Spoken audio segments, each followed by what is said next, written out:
to take together.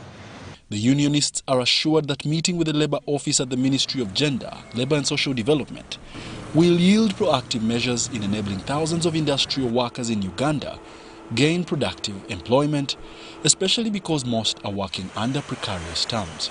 They don't respect the laws, yet we are supposed by law to enter these places and talk to the workers and sensitize the workers.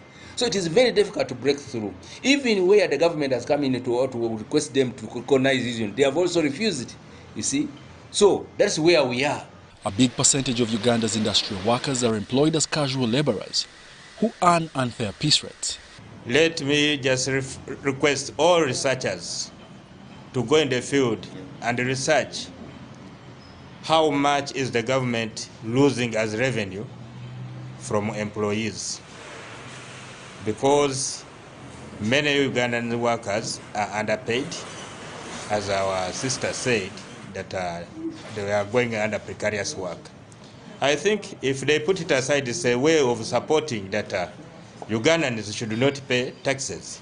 When ununionized, they fall prey to exploitative employment that does not guarantee their economic well-being and occupational safety.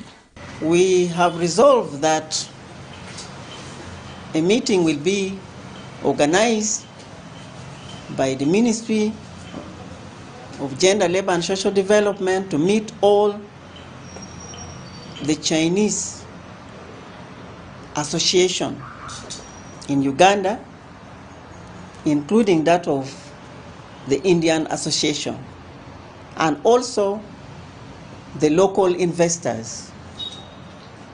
We have also resolved that this matter should be taken to industrial court with immediate effect. Despite meeting and listening to the requests of the Industrial National Coordinating Council of Uganda, Martin Wandera, the Director for Labour, Employment and Occupational Safety and Health, preferred not to make a media statement before the matter gains solid momentum. Wadulo Makanold, UBC News.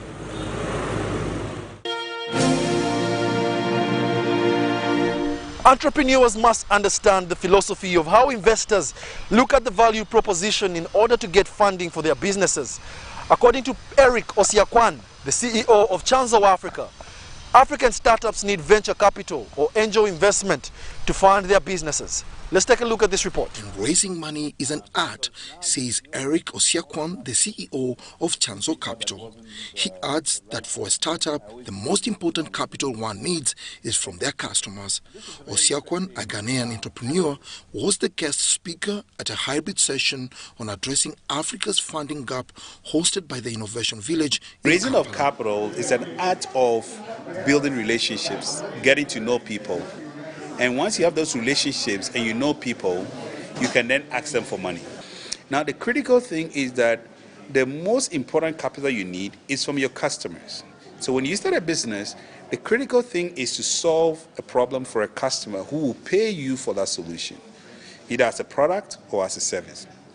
So 80% of the time needs to be focused on getting customers who can use your product and service and pay for it.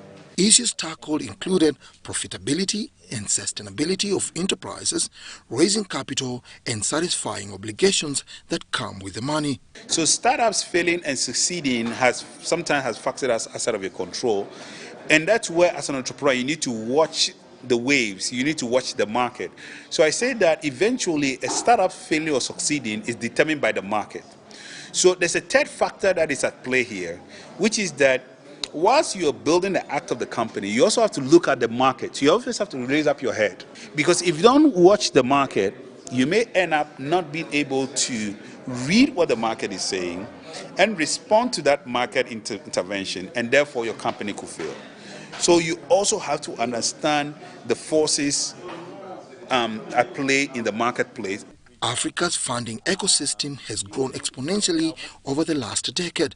On the other hand, concerns are raised on the ability of African entrepreneurs to successfully absorb the funds. Find many people, instead of building a business, they are wasting all of that time looking for money.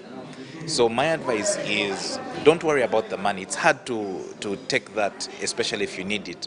Don't worry about the money. Instead, worry about what type of money, and am I ready for it? And am I ready for the obligations that come with the money? And focus on building a business worth investing in.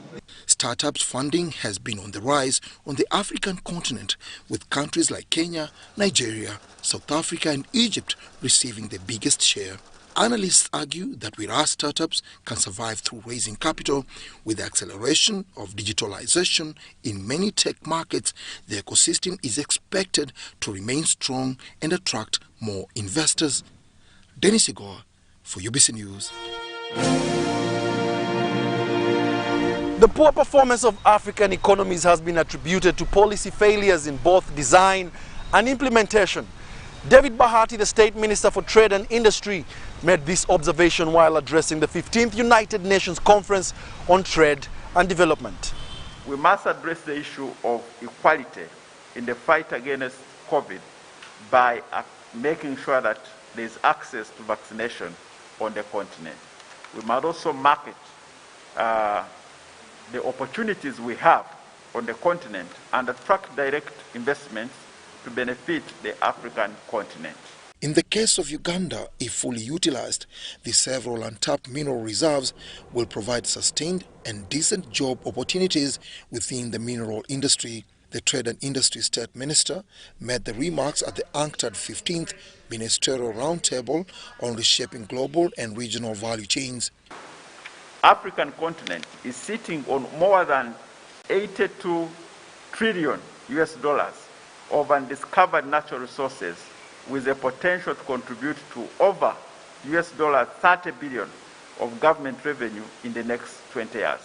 This is a particular area that we think, in connection to what the Secretary General has raised, that we can tackle and handle to benefit the people of Africa. United Nations Conference on Trade and Development Ministerial Roundtable dealt with development issues that are critical to Africa and other least developed countries, including the matter of international trade. No doubt we need to leverage the private sector ingenuity and investment in the developing world, but we will need more financing for development, so to make possible that the small island states, that the low-income countries, that the very badly hit middle-income countries will be able to put themselves again, in the long road for sustainable development. Analysts say the reconfiguration of global value chains for recovery and resilience from the COVID-19 disruption will have profound implications for inclusive and sustainable growth. Africa's contribution to the global trade of over $18 trillion is less than 3%, while intra-Africa trade is less than 16%. Dennis Igor for UBC Business. Umeme officials have interacted with legislators from the Environment and Natural Resources Committee, who were on the oversight visit to key electricity installations in Kampala. Now, during this meeting, Umeme's concession that is nearing its end featured prominently. The Parliamentary Committee on Environment and Natural Resources has tasked Umeme to improve services and expand its distribution network. Outages, in some places we have a number of outages, so what is Umeme doing to reduce the frequency and duration of those outages? You saw how people were demonstrating from Mitoma to Kashini. There is too much irregular power supply in Mitoma. For Mitoma, we regret, but we are aware the line is refurbishment and we are planning to refurbish the line. So sometime next year, we will be here, Mitoma will be off our radar.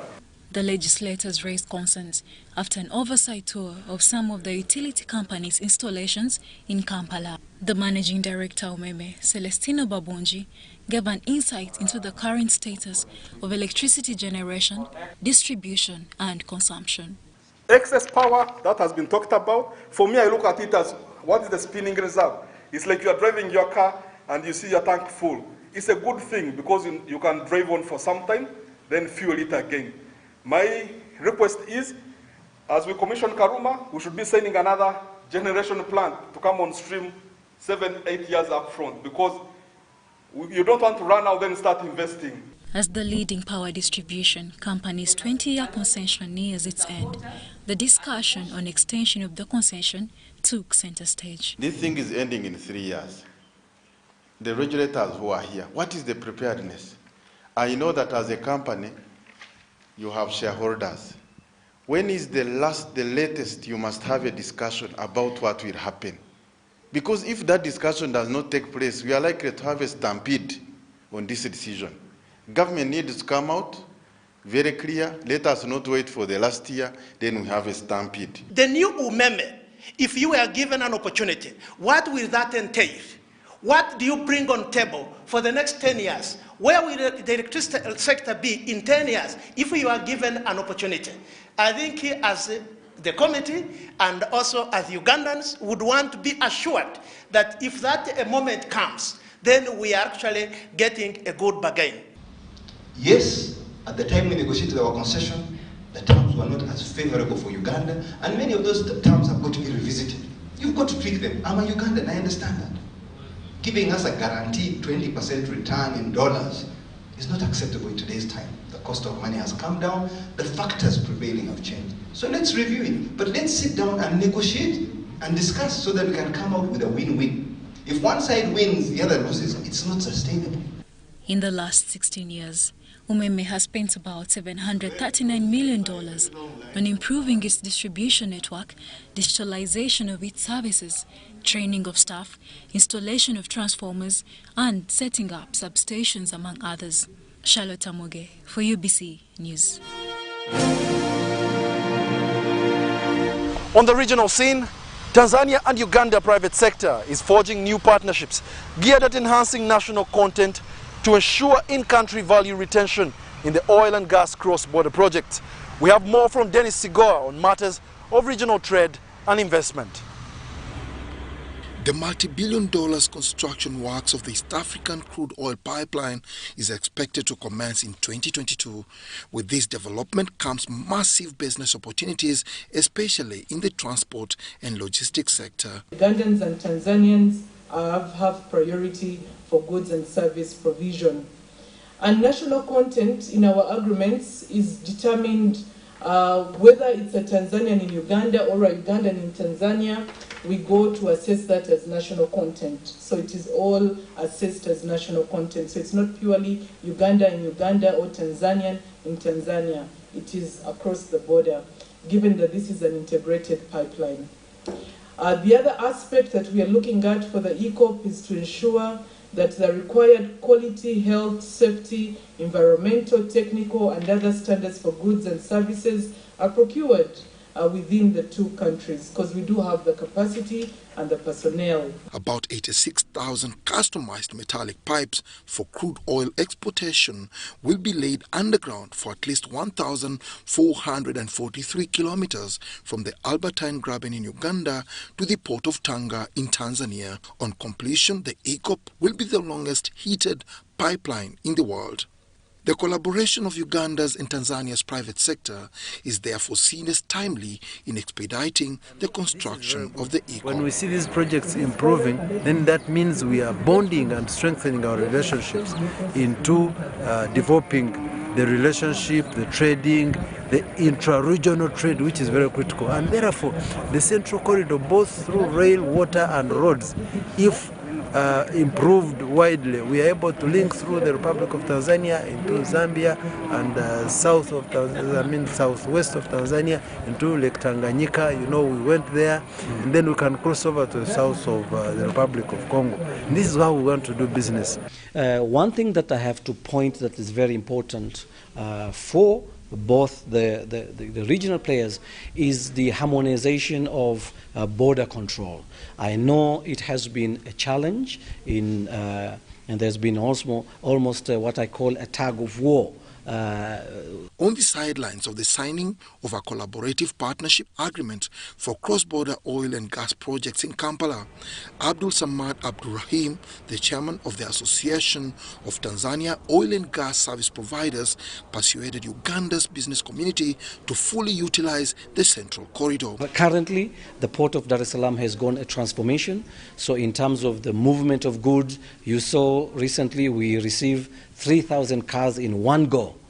We receive the biggest ships in the world that are able now to receive the cargo, and also to disseminate in a very timely and professional manner. The Private Sector Foundation Uganda, Uganda Chamber of Mines and Petroleum, and the Association of Tanzania Oil and Gas Service Providers committed to build synergies with a core purpose of fostering local joint ventures and in-country value retention.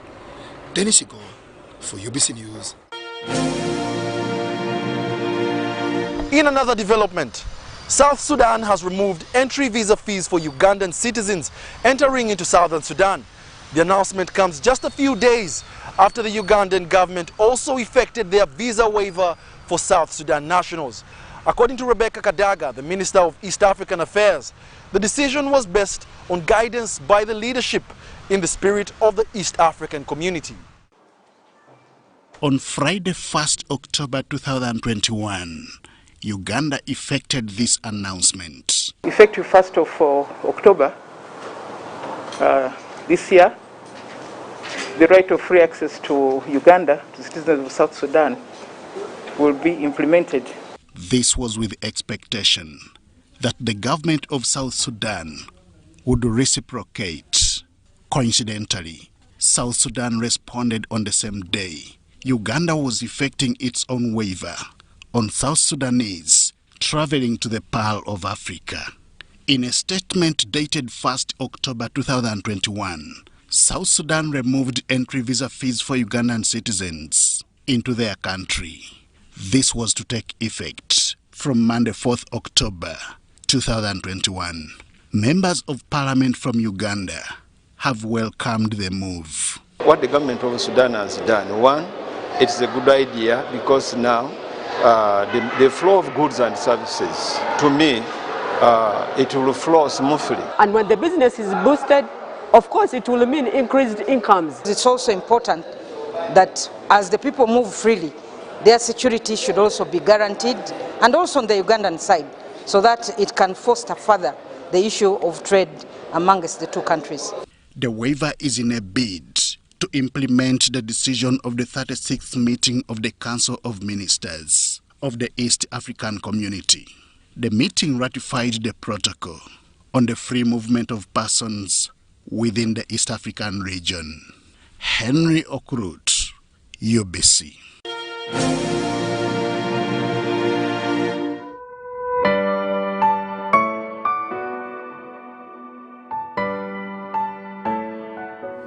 The new license requires us to list at least 20% of our shareholding on the Uganda Securities Exchange. MTN has always looked forward to an opportunity to share its success with the people of Uganda through direct ownership of this iconic business. The Uganda Securities Exchange is proud to be part of the 10th IPO over the past 23 years of its existence. This IPO comes about 4 years following Cipla Polychemicals IPO, which raised about $46 million, an equivalent of about $168 billion. Before this, we had the Umeme IPO, which raised about $66 million.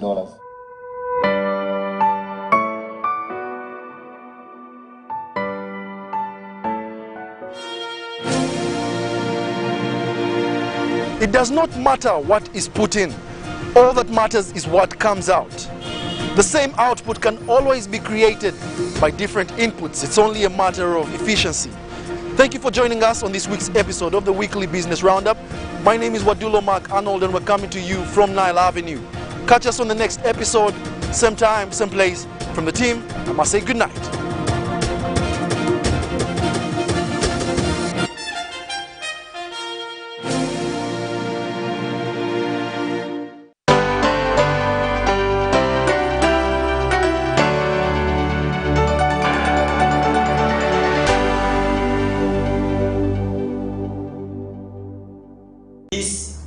general advocacy, general farming education. I can give you an example of the health profession.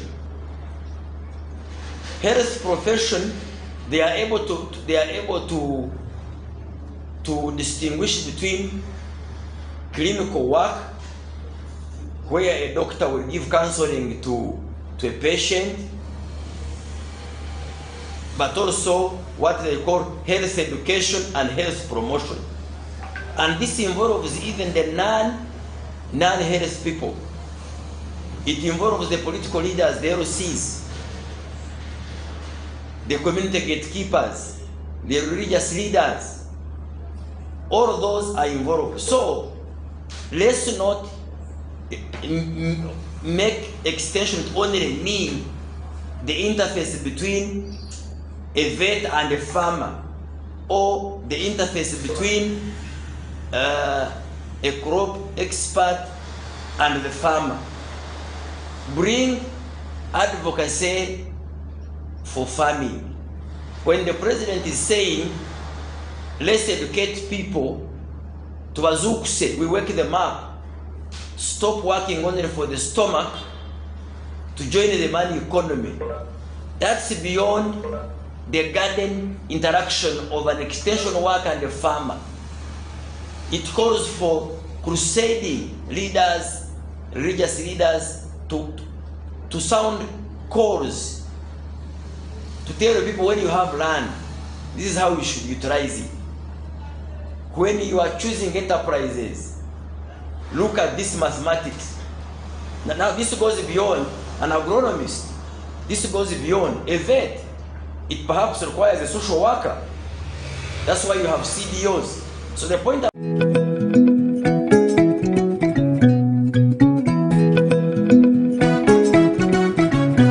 my home, I smile when I think of you, Uganda. My home, my home, I dance when I look at you, Uganda. My home, oh my Uganda. I know with you I'll always stay forever. I know, because I feel that we belong together. My home, under the sun so bright, under the moon at night, on my heart, mommy, oh my Uganda.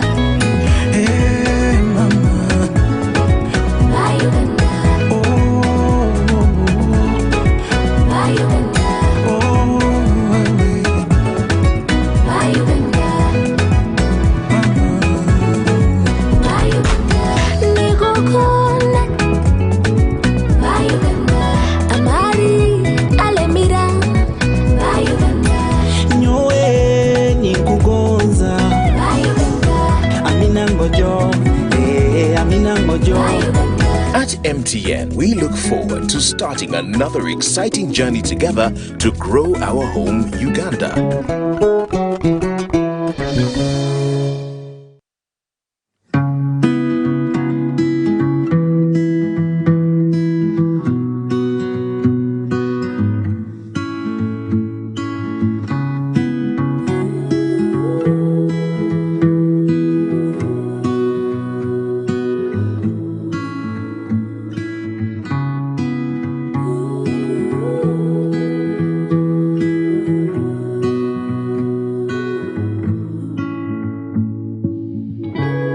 Get vaccinated today so we can get closer to the normal way of life. Echa COVID-19 chija kugwa.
Well, I think for me, fellow countrymen, this year's independence is for us very important, especially in local government.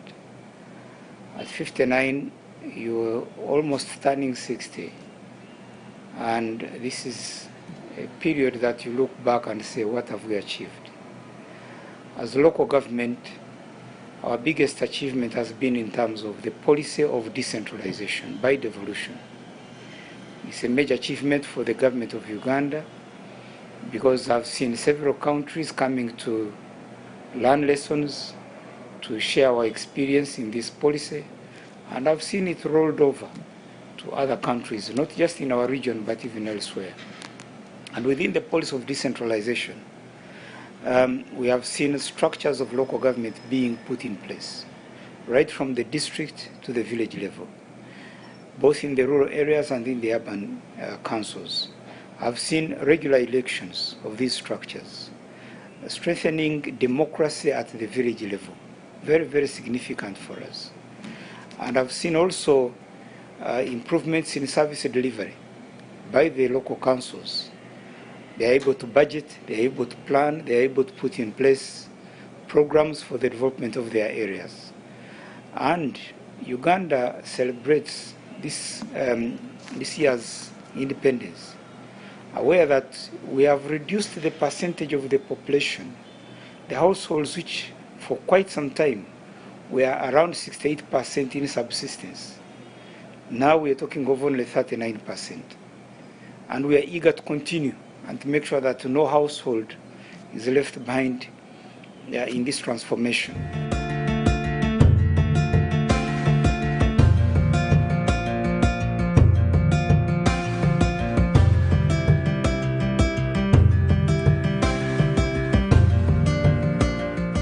This week we had a meeting of the Urban Authorities Association of Uganda, which brings together all the cities, the municipalities, the town councils, and we reflected even on this. The cities started it was not simple to start. That process was not simple. We didn't have budgets. We didn't have votes. Now the cities have their budgets. Each of them has a vote. We didn't have structures in terms of governance structures. Remember the time we tried to use interim councils and we were challenged. But now as we speak today, the cities have elected their substantive mayors, and these have their councils. They have put in place their committees. What they have been asking for now is guidance in terms of their statutory bodies, the city land boards, the city human resource committees or service commissions, the city public accounts committees, and so on. And we are in process to provide this guidance because we are amending the Local Government Act to ensure that this aspect of city management is fully taken on board. We're also in process of providing the right civil service structure. The Minister of Public Service has already made the draft. It has been looked at and considered by the Attorney General's office. We are making our comments so that we provide this in the statutory instrument on the operationalization of the cities. We've provided a budget support of about 2 billion shillings in addition to what they had as municipalities. But this is to improve their wage bill.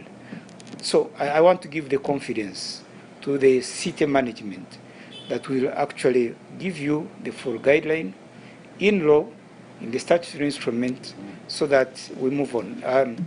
City administration and management is not just a one-day activity. We have to revise the laws, we have to consult the stakeholders, and we have to do all that it takes. But for me, I'm proud, I'm happy that the cities, we have always had only one city, Kampala. Now we're talking of 10 cities which have started. Some of these are regional capitals, like Mbarara for the southwestern region, like Soroti for the Teso region, like Uguru for the northern region, like Masaka for the central region. But there are also strategic cities, cities we've started for a strategic purpose. For example, for Porto Tourism City, to boost tourism because we know that area is good in terms of the physical structures, the mountains, the rivers, the lakes, the forests, the flora and fauna, but also the population. The culture of the Batoro is good for tourism, and we've said, in order to boost tourism in the country, let's have a center that champions tourism in the country, and it's that one. Hoima for oil, the oil city. Much as it could have taken time for us to get there, but now we're saying the people who are coming to take a lead to invest in this economic activity will need the type of infrastructure and governance system that is suitable for oil development. So I'm glad that the cities have come on board. The remaining 5 cities, Moroto, Nakasongola, Kabale, Wakiso, Entebbe, will also come subsequently.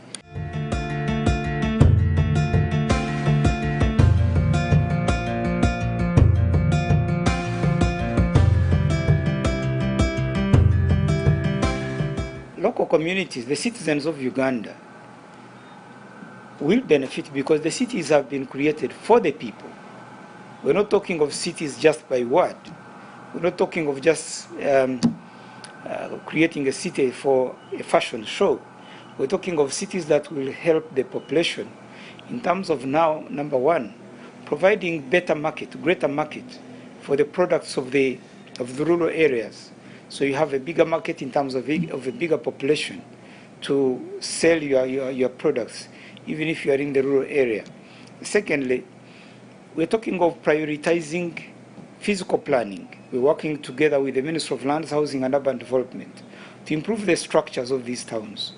We have the National Physical Planning Board, and they are moving aggressively on this matter so that these cities are better planned.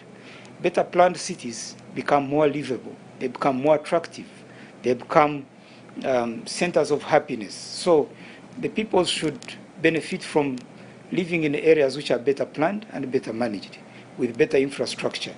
As I've said, these cities will be attractive to investment. The government is going to construct 25 industrial parks, and most of these are actually in the cities. So these will create jobs for our young people. You know that cities actually come with modernity. They come with better technology. They come with the digitalization of service delivery, but also digitalization of knowledge and living standards. So I'm hoping that the citizens will actually receive and benefit and enjoy living in these cities.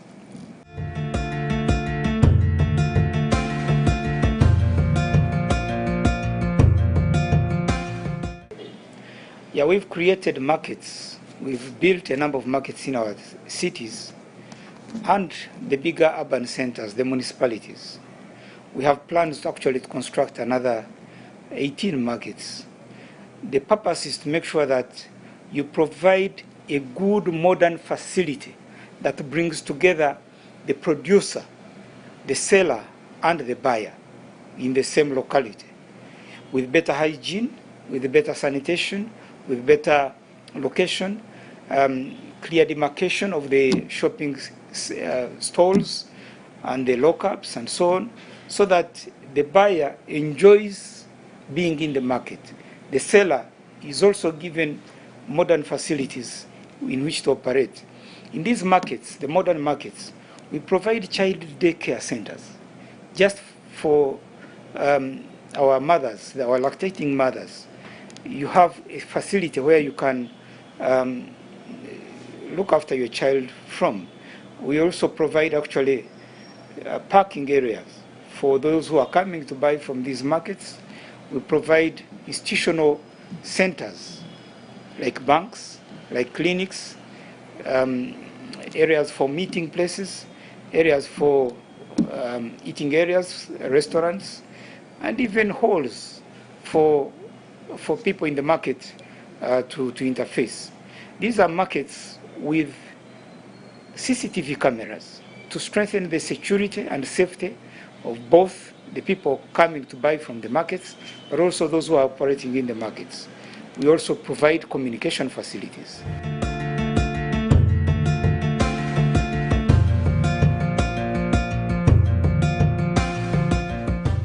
It's a very good question, and it takes us to the key program that the NRM government has prioritized in the next 5 years to make sure that we change the welfare and well-being of our people, and that is the parish development model.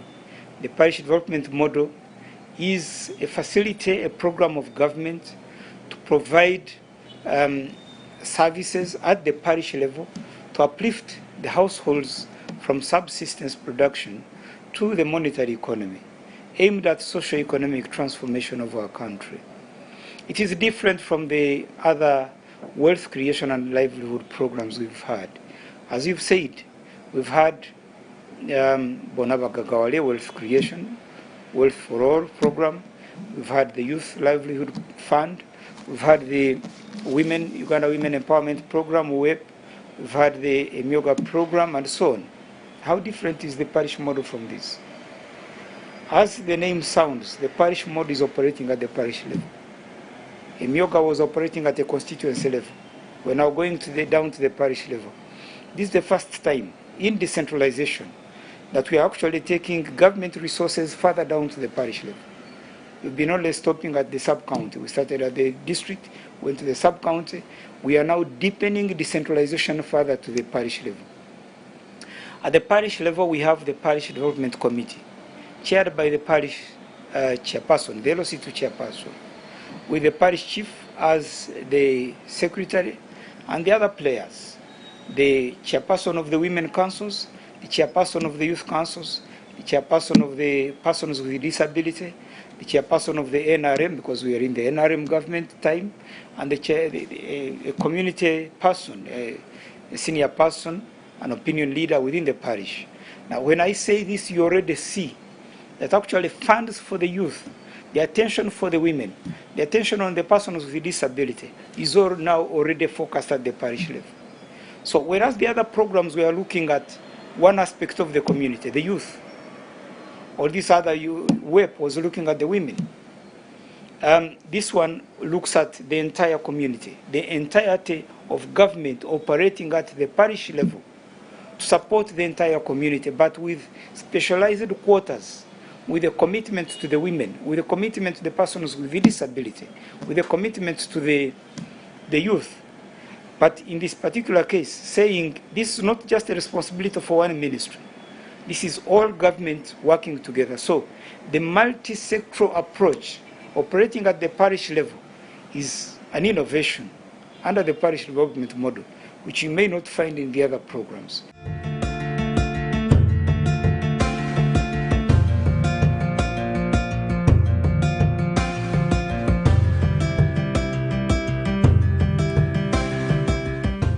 Yes, I've talked of rolling out money. That is what you are calling the revolving fund under the financial inclusion. The financial inclusion is an intention to make sure that all of us are part and parcel of the money economy. You do not work simply for food, but you also have some cash to handle your family affairs. Now, in order to do that, we are going to have circles at the parish level. Where they already exist, we shall train them. Where they don't exist, we shall support their formation and their capacitation.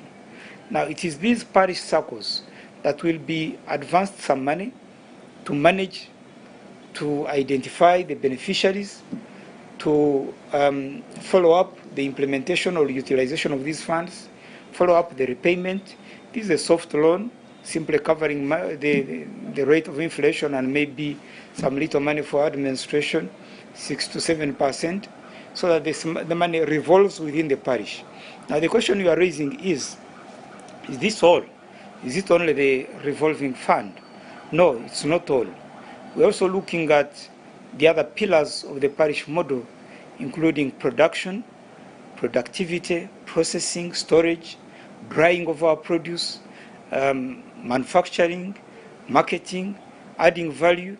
All that is a pillar which brings together the sectors of agriculture, trade, cooperatives, energy, water, and all that goes into production, marketing, processing, value addition. So the intention is to make sure that we do not just focus on giving you money to put in your economic activities or the enterprises, but we also support increasing production and productivity, targeting the local and external market, adding value to whatever you are producing. The other element is improving our social services. Social services, I'm talking about health, education, agriculture, insurance, and other services that support our environment, our economy, our livelihood as people down at the parish level. For example, it's government policy to ensure that every parish has a government primary school. We're also going to invest in ensuring that you have good houses with sanitation and hygiene, with support to the village health teams, and so on. So it's not enough to say you are helping a household or a family to improve its welfare simply by increasing incomes. You have also got to focus on their livelihood, their well-being, their state of living within the home. There is also another pillar which is targeting what I had already mentioned, the community mobilization mindset change. There is information, data collection, using the data at the parish for development of their plan and their budgets, and passing over this information to the sub-county, upwards to the district and the nation. This will give us the necessary administrative statistics at that level, governance and administration, to ensure that accountability and transparency is enforced through awakening the role of the population in demanding for services, in demanding to know what the money they have in the parish has actually done. So I'm just alerting the local governments that the parish development model, it's not just like we've been doing under the other programs, that you have funds, you use them, and we evaluate you on the recovery. How much money, what percentage have you achieved in terms of recovery? Because the revolving fund stays in the parish. But the question is, what impact has been created in the livelihood of the population? That is the parish development model. Beyond the revolving fund, focusing on improving the welfare and happiness and livelihood of the population.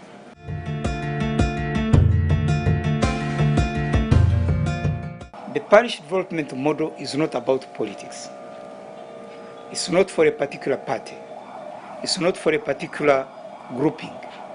If we say we are going to implement it at the parish level, and the PDM, the Parish Development Committee, PDC, is chaired by the parish chairperson. Right now, I don't know the chairperson of your village.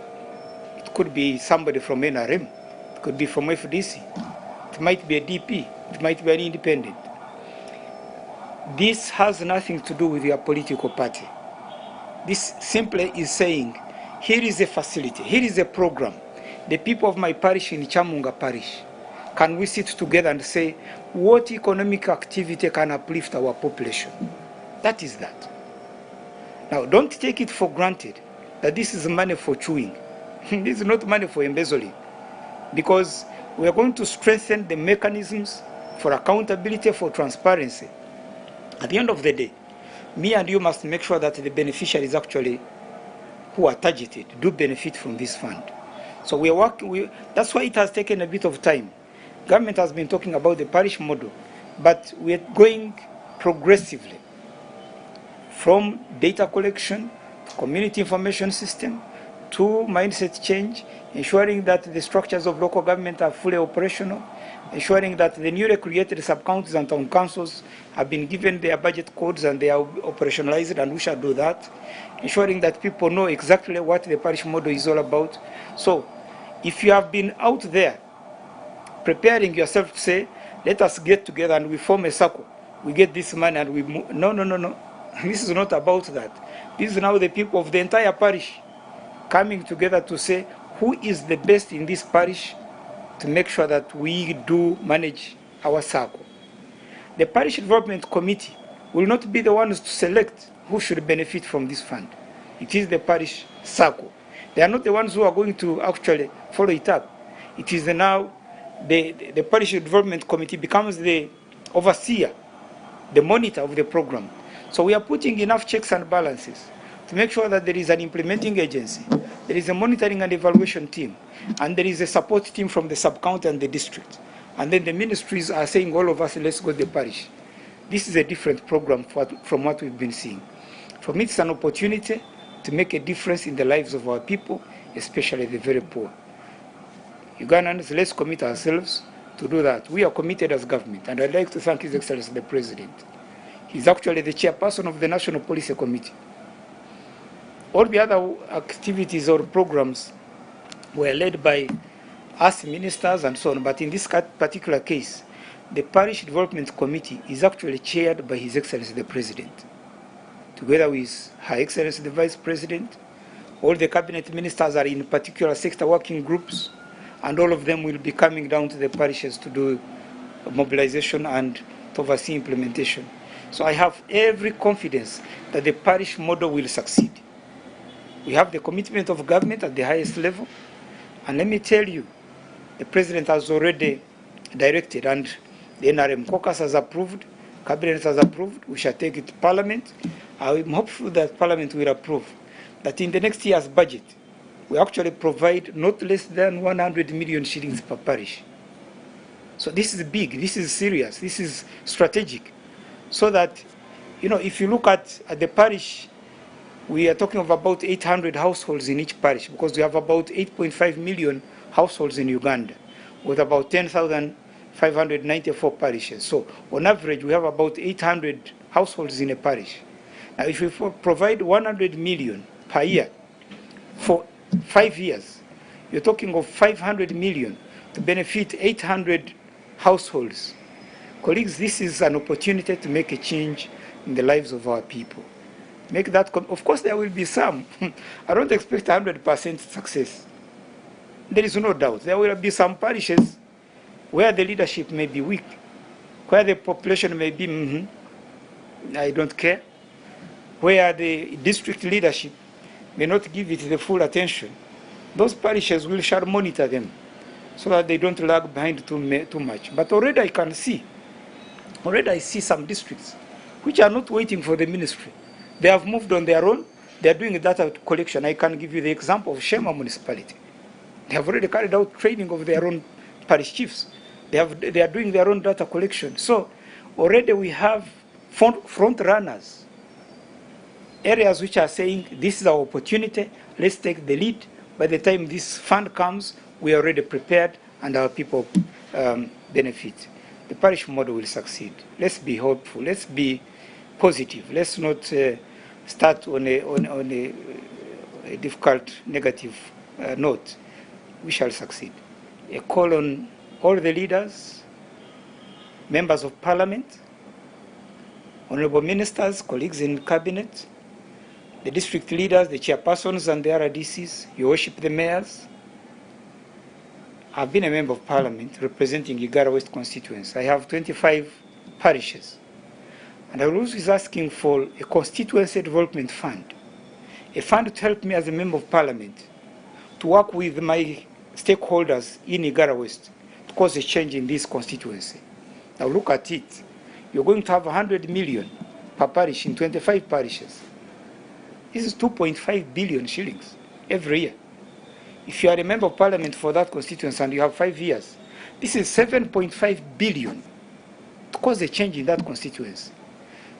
Members of parliament, this is your opportunity.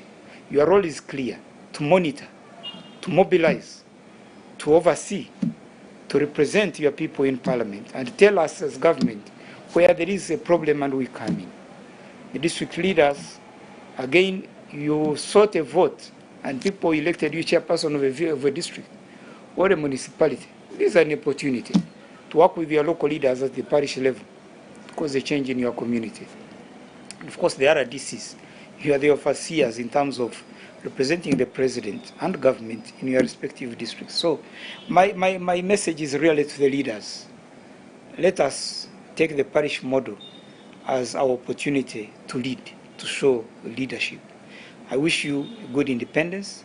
It's an independence that takes us into the 60th year. And at 60 years, you have no reason. You cannot say you are young. You have now matured to take charge of your lives. And as local government, I'm glad I'm leading a sector which is providing a facility at the parish level to achieve exactly that. I wish you happy independence.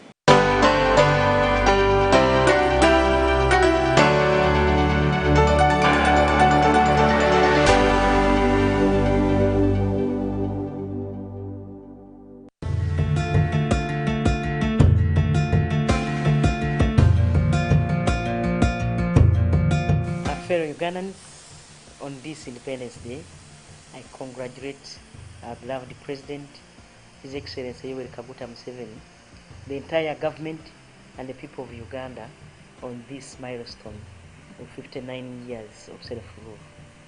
I thank God for protecting us during this difficult period of COVID-19 pandemic. Our President for his guidance and wise leadership. Our medical teams for the commitment, and the entire population for observing SOPs as we pray for this to end. Nachino Chijakugwa. At 59 years of self-rule as a country, fellow Ugandans, we have to change the way we do our things, which is in line with this year's theme, celebrating 59th Independence Day as we secure our future through national mindset change, especially those of us who have been given an opportunity to serve in various capacities. Let us work harder, be transparent, be accountable, be more patriotic, ensure value for money, and above all, avoid any corruption tendencies. My appeal to you, fellow Ugandans, is let us support and embrace government programs. Take advantage of our natural heritage, the already developed infrastructure, electricity, roads, the conducive security environment as we work towards attaining the middle status income. Let us play our roles in the transformation of our country. Long live Uganda.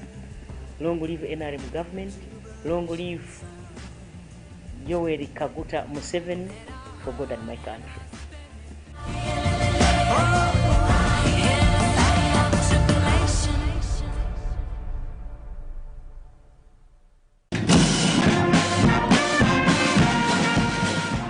As Uganda celebrates, Uganda Police boasts of their health services that is among the best in the country, and they give the health services to all people in these areas beyond the families of police officers. Our health services are among the best in the country, and we give health services to all the people in these areas beyond the families of police officers. The UPF ICT infrastructure and national CCTV project is supporting a lot of our policing services. The exponential growth of Uganda Police Force fleet that enhances movement and quick response to incidents, air, road. The tremendous work of the traffic department, including ensuring safety on the roads as well as collection of revenue. The last financial year, traffic police collected over 18 billion Uganda shillings revenue, built a strong CID department and improved our forensic capabilities by improving crime control, detection, prevention and investigation. We have acquired the state-of-art criminal biometric identification system, DNA assorted equipment, automated fingerprint information system, construction of barracks across the country to provide a conducive and habitable living condition of police officers and their families. At Naguru, we are constructing 1,010 apartments, and so far 60 are complete and ready as others are being completed. We have a state-of-the-art research and innovation center at Chikandwa in Kachiri, Wakiso district, and have continued carrying out various training programs to increase knowledge and skills of police officers at all levels. We have a vibrant police exodus circle that enhances the income of our officers at all levels, and our duty-free shops have greatly helped our officers uplift their living standards. We boast of a fully fledged garments factory from which we make our uniforms. Distribution is timely, less costly, and the factory provides employment opportunities for many people. The K9 unit of police has grown by leaps and bounds. We have gone to the level of breeding our own puppies. We can boast of increased capabilities in crime fight against terrorism and other serious crimes, and we support the fight against drug trafficking, especially at Entebbe International Airport. The major focus of the above is to rebuild and transform the Uganda Police Force into a modern, professional, service-oriented, pro-people and effective institution.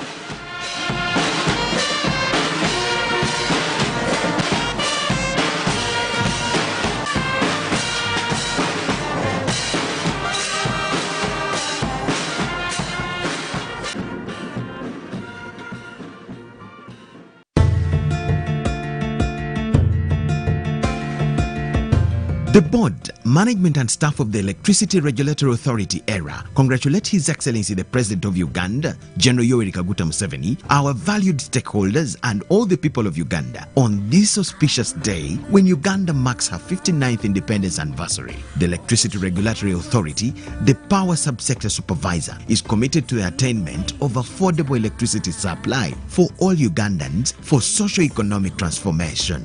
Long live Uganda! To get a hold of freedom. Now here, sing a song of jubilation.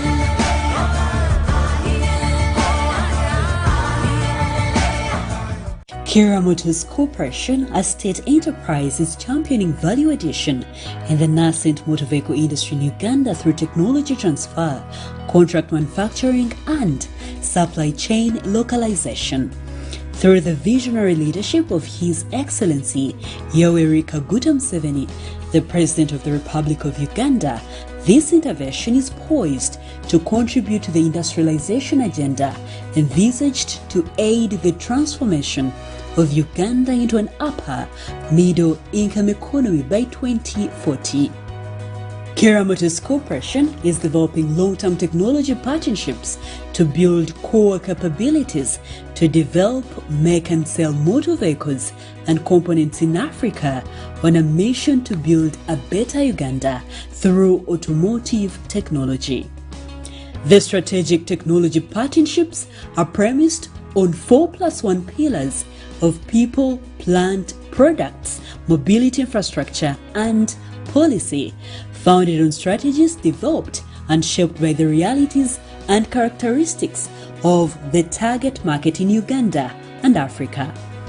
The sustainability of the KMC operations is premised on optimal utilization of infrastructure, facilities, and resources seasoned with relevant application of Industry 4.0 plus tools and technologies within the context of a circular economy. Directing the focus on the establishment of efficient, integrated, sustainable, safe and inclusive mass mobility solutions for the region, Kira Motors Corporation has developed electric and diesel intercity and intra-city buses under the Kayola Coach and Kayola EVS brand names as the market entry product. The Kayola EVS is a premium fully electric zero-emission, low-entry city bus targeting modernization of urban mass transport, and the Kayola Diesel Coach is an executive bus for comfortable long-distance travel developed to meet the customer requirements. The construction of the Kira vehicle plant on 100 acres of land at the Jinja Industrial and Business Park is undertaken by the UPDF through the National Enterprise Corporation, with Technology Consults as the supervising consultant, exemplifying the visionary leadership of His Excellency the President in the development of local capacity to undertake strategic government projects. The works commenced in February 2019 with progress at approximately 90% as of August 2021, on schedule to be operationalized by 31st December 2021 to produce and deliver the much-needed buses for modernization of Uganda's mass transit systems.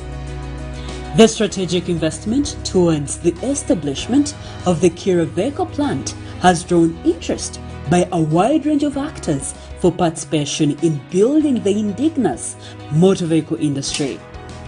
Kira Motors Corporation has built synergies with the private sector and development partners to explore sustainable multi-sectoral backward, forward and lateral linkages, which are pivotal in promoting local content participation in building the indigenous motor vehicle industry in Uganda. Kira Motors Corporation is working with Tondeka Metro and Rentco Africa to produce 30,000 buses at the Kiroveko plant for the regional market, with 65% parts and components localized by 2030.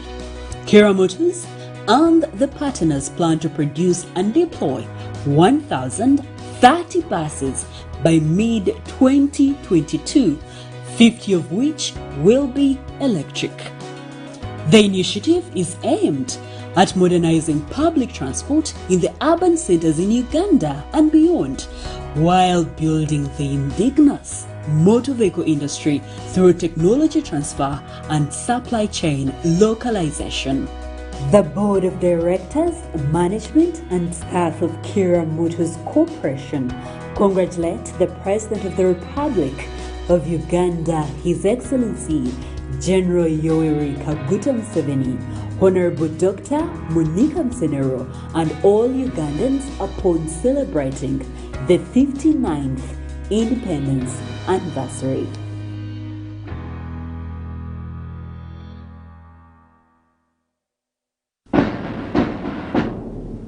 Today is a very significant day when we celebrate the huge achievement of the sovereignty of Uganda. Remembering our past is extremely important, but we also have to think about building the future. Let us honor and cherish the ones who fought for our precious freedom and the ones who continue to carry it through the ages.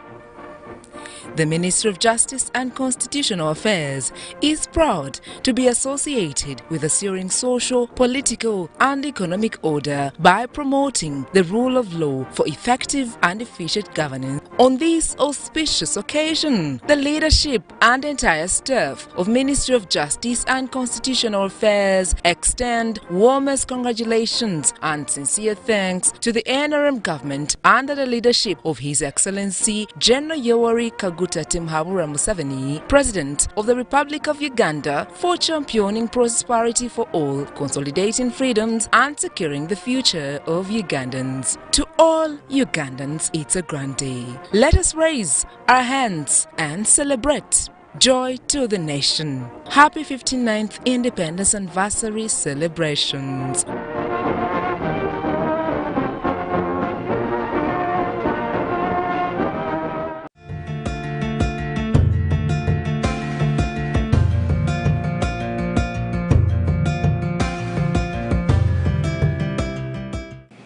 Well, I think for me, fellow countrymen, this year's independence is for us very important, especially in local government.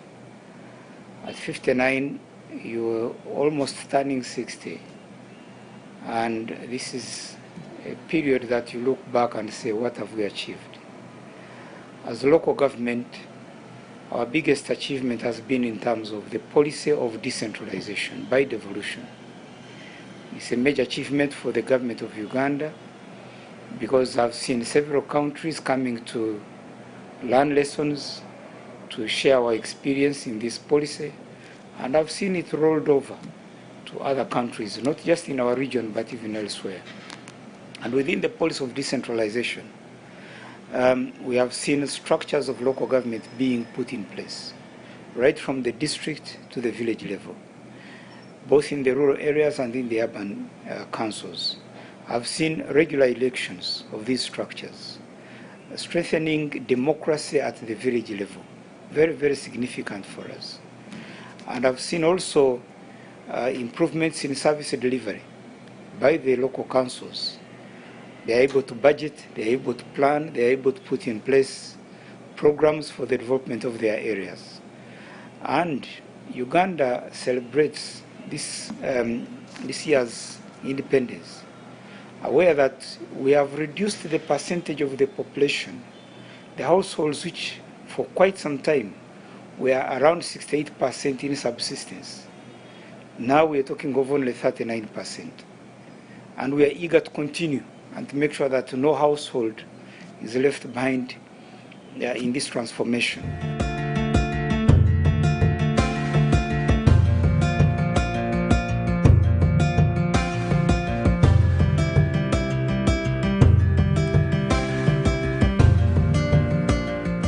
This week we had a meeting of the Urban Authorities Association of Uganda, which brings together all the cities, the municipalities, the town councils, and we reflected even on this. The cities started it was not simple to start. That process was not simple. We didn't have budgets. We didn't have votes. Now the cities have their budgets. Each of them has a vote. We didn't have structures in terms of governance structures. Remember the time we tried to use interim councils and we were challenged. But now as we speak today, the cities have elected their substantive mayors, and these have their councils. They have put in place their committees. What they have been asking for now is guidance in terms of their statutory bodies, the city land boards, the city human resource committees or service commissions, the city public accounts committees, and so on. And we are in process to provide this guidance because we are amending the Local Government Act to ensure that this aspect of city management is fully taken on board. We're also in process of providing the right civil service structure. The Minister of Public Service has already made the draft. It has been looked at and considered by the Attorney General's office. We are making our comments so that we provide this in the statutory instrument on the operationalization of the cities. We've provided a budget support of about 2 billion shillings in addition to what they had as municipalities. But this is to improve their wage bill. So I want to give the confidence to the city management that will actually give you the full guideline in law, in the statutory instrument, so that we move on. City administration and management is not just a one-day activity. We have to revise the laws, we have to consult the stakeholders, and we have to do all that it takes. But for me, I'm proud, I'm happy that the cities, we have always had only one city, Kampala. Now we're talking of 10 cities which have started. Some of these are regional capitals, like Mbarara for the southwestern region, like Soroti for the Teso region, like Uguru for the northern region, like Masaka for the central region. But there are also strategic cities, cities we've started for a strategic purpose.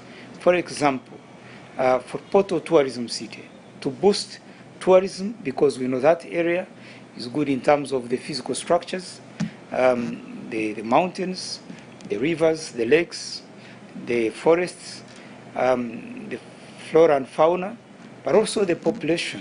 The culture of the Batoro is good for tourism, and we've said in order to boost tourism in the country, let's have a center that champions tourism in the country, and it's that one. Hoima for oil, the oil city.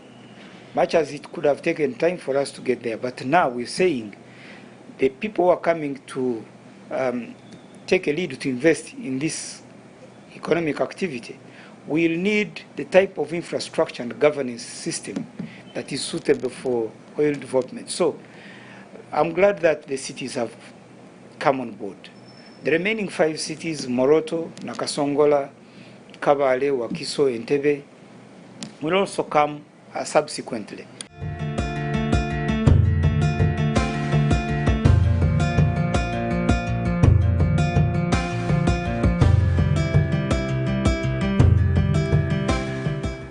communities, the citizens of Uganda, will benefit because the cities have been created for the people. We're not talking of cities just by word. We're not talking of just creating a city for a fashion show. We're talking of cities that will help the population in terms of now, number one, providing better market, greater market for the products of the rural areas. So you have a bigger market in terms of a bigger population to sell your products, even if you are in the rural area. Secondly, we're talking of prioritizing physical planning. We're working together with the Ministry of Lands, Housing and Urban Development to improve the structures of these towns. We have the National Physical Planning Board, and they are moving aggressively on this matter so that these cities are better planned. Better planned cities become more livable, they become more attractive, they become centers of happiness. So the people should benefit from living in areas which are better planned and better managed, with better infrastructure. As I've said, these cities will be attractive to investment. The government is going to construct 25 industrial parks, and most of these are actually in the cities. So these will create jobs for our young people. You know that cities actually come with modernity. They come with better technology. They come with the digitalization of service delivery, but also digitalization of knowledge and living standards. So I'm hoping that the citizens will actually receive and benefit and enjoy living in these cities.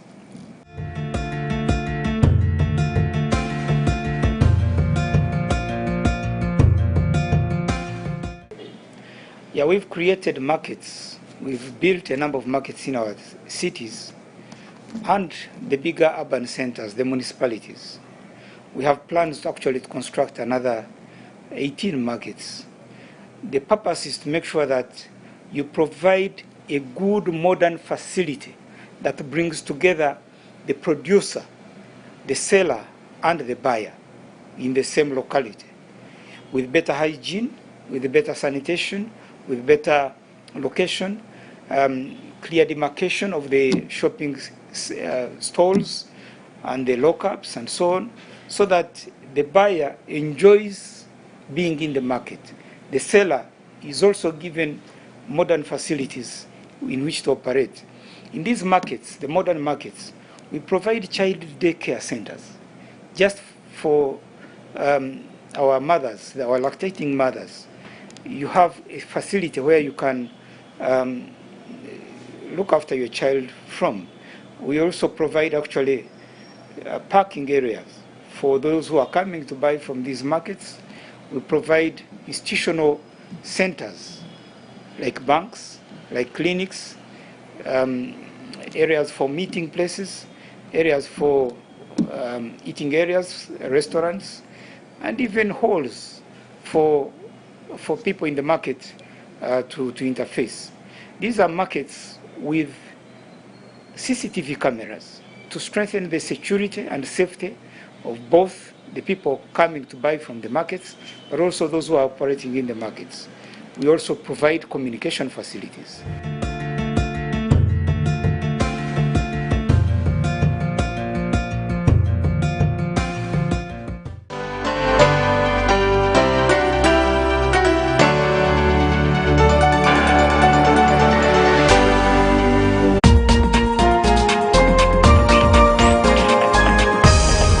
Up next on UBC, brought to you by Keep the lights on. Use Airtel Money to pay for all your Yaka bills conveniently.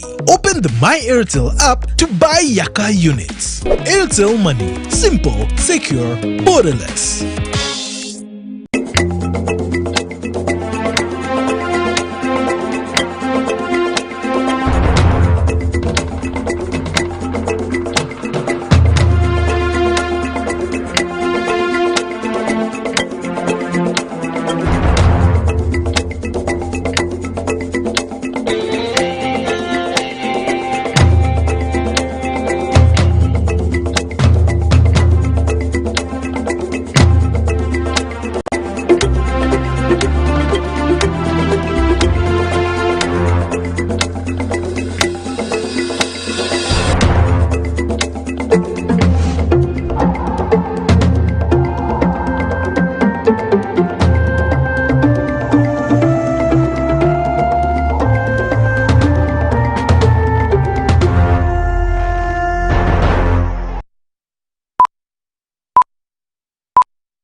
A very good evening and a warm welcome to our second edition of UBC News Tonight on this 9th day of October 2021.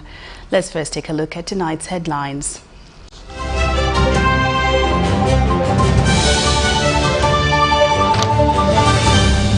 Brought to you by How to get points.